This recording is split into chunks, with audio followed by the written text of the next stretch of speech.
اشارے سے رکوع اور سجدہ کرنے والے کو قدرت حاصل ہو گئی رکوع کرنے پر اور سجدہ کرنے پر، تو اس کا کیا حکم ہے؟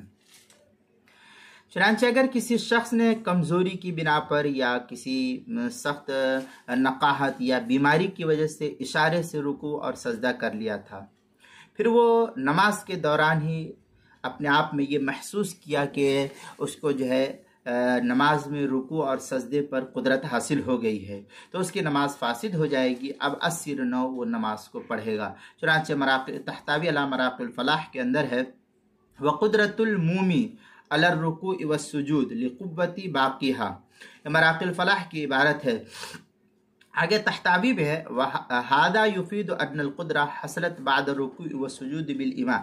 اس طریقے کی عبارت تحتوی علی مراقی الفلاح کے صفحہ 179 اور مجمع الانہر پہلی جلد صفحہ 115، حاشیۃ التحتوی علی مراقی الفلاح صفحہ 327، کتاب المسائل پہلی جلد صفحہ 391 اور 392 پر اس کو نقل کیا گیا ہے۔